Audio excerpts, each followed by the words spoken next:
So let's talk a little bit about what is a business system.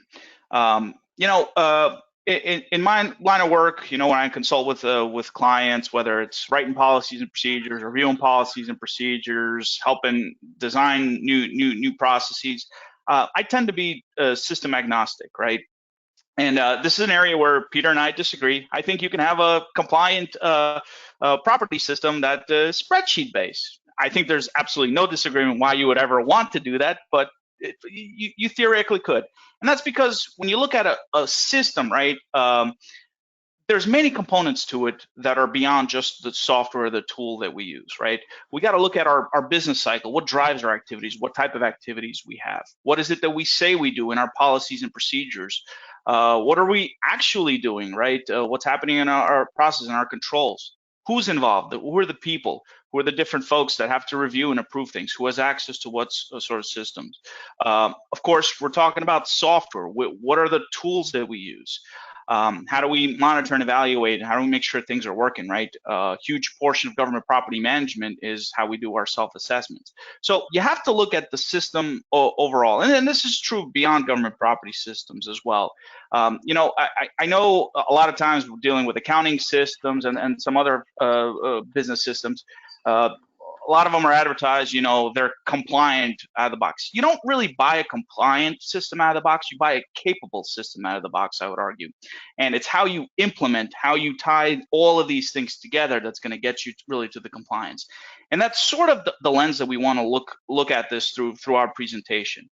And the first thing that we want to sort of look at is the common thread throughout all these processes that make up our system is our internal controls. So let's take a look on the next slide here and talk a little bit about what internal controls are.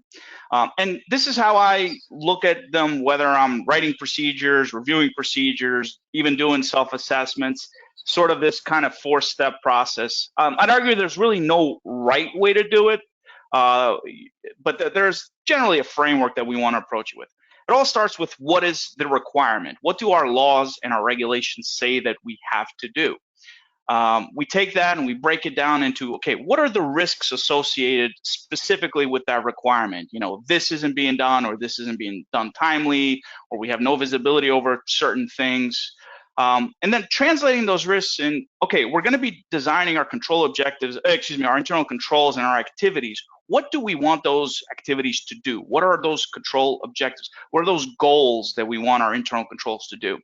And then taking those goals and actually defining them and slicing them down into the how, the who, the why, what, you know, those processes, those activities, those safeguards that we have in place. And that's what you'll typically, you know, go and test against, you know, and really look at. One thing I want to highlight before we move on to our practical example is you may end up with a large inventory of internal controls. There's only going to be a handful of those per area that are key controls. And those are really the ones you want to focus in on.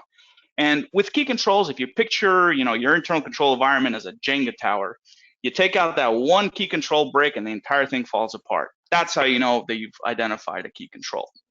Now, we've looked at this sort of conceptually. Let's take a look at a more practical example. So, I think we skip on. Can we go back?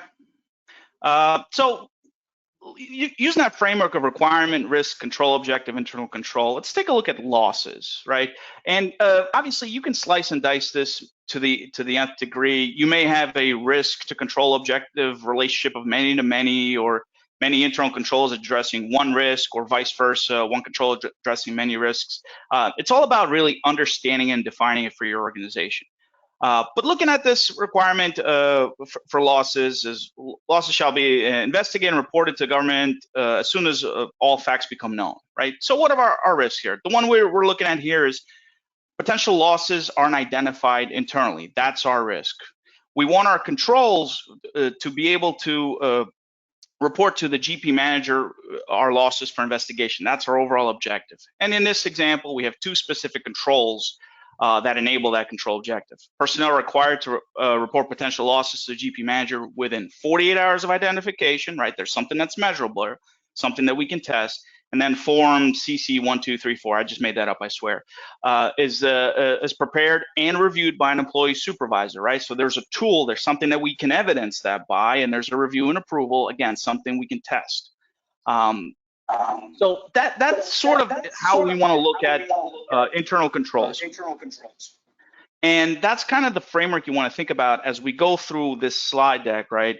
And we're looking at all the technologies that are available. You know, keep in mind what are the risks and what that they're trying to address. How do I implement these into internal controls? How do I ultimately get to satisfying that sort of requirement?